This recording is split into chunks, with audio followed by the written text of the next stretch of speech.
Now, on the price point of the new PSP 2, I don't see them selling less than probably 200. If they do anything less than 200, they're going to be taking a hit. And as you know, they did it with the PS3, and it's only lately they started overtaking sales in the Xbox 360. I like to point it out because everybody has a 360, or at least most people. I know you got your fanboys that's going to hate that comment, but it's true. Now, if the price point is 200 to 400, and you got a Nintendo stream coming out for the same price, what are you going to get? Now, unless you're on a move going camping somewhere, or always on the move, or maybe you got a fetish for handhelds, I don't know. A lot of people play like the DS. Is a PSP 2 something you're looking to buy? Now, as I said before, I never bought it till late in the game, and I think that's the way it's going to hold out when the price falls. You'll get your fanboys who's going to buy it, but over time, your sales are slowly going to go up like this as the price falls, and more people can afford it. Now, meanwhile, I'm going to be playing my new Nintendo. That's just how it's going to be.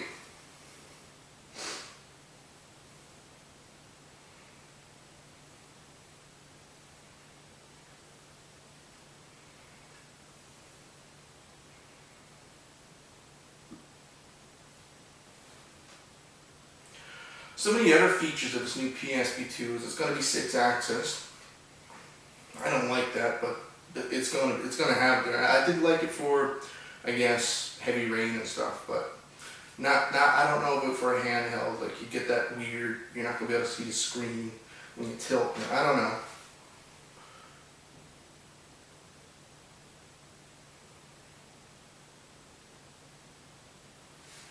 And another thing is, remember the PSP Go? I didn't think so. Who actually bought the thing? I feel kind of bad for them. It's like being written off as like a device that failed, almost written off the hop. They got rid of the UMDs, which everybody had a pile of them, and they couldn't trade their games with people with the PSP Go because there was no UMD drive. Now, even though UMD wasn't that great, it was attached to the PSP, and you can get those games in bins for like $5. I work at Walmart, and I actually see these there. They're like cheap as dirt. So the PSP Go was a failed attempt at a new reamped version of the PSP right off the hop. And in fact, Sony actually stopped fabricating them and making them in their plants.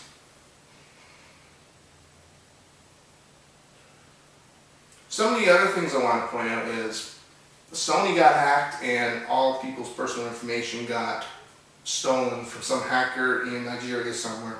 Don't take offense for that if you're watching this from Nigeria, but most hackers are from Nigeria when you get all those Facebook spam messages or trying to get your info. So let's just say anonymous. So let's just say that, alright, for all you this past few weeks, the PSN network has been down due to a hack that took over the systems and stole everybody's, I guess, social insurance numbers, all their information, personal information, name, address, credit card information, all that got stolen, was downloaded somewhere other than, I guess, North America. And there's going to be a big phishing scam now. People are going to be trying, there's going to be a big fraud alert for everybody that was on the PSN who actually used their visas and stuff to buy online content such as games, add-ons for games they actually own. And now Sony has to deal with this. So what I can see is they're going to have a lawsuit. It's going to be a class action. They're going to take a big hit on that. They're going to lose a month now. They have to give everybody free access to PSN now for a month, maybe even 2. They have a fraud control that they're giving to people who actually lost their credit cards. It's going to cost them a fortune. It's going to be a fortune. Now, right from the get-go, the PlayStation 3 was losing money. As I said earlier, they were just starting to come back up and start making a profit on the system as hardware prices fell. Now they're taking another hit, so this will mean that the PS3 is Sony's worst-making product. So this would mean Sony PlayStation 3 was the worst money-making project for the Sony company. Now, how can Sony deal with this? How how can Sony deal with this? I mean, how do you go back to trusting somebody with your credit card information? I mean, wasn't it supposed to be secure to begin with? Now they're saying it's all being taken care of. They have a third-party security company now working on a whole network system, locking it down, doing what they can. And I'm guessing they're trying to hack it, doing all the tests on it to make sure it is more secured than the last system they had set up in place, which I kind of hope. But how are they going to prove that to me, to you? I don't know. I would rather go out and buy the points cards now from Walmart or EB Games or GameStop, wherever you may be from. I don't trust putting my credit card information on the PSN network now. I can't help it. I just won't do it. And to be honest, I guess it's like a chain.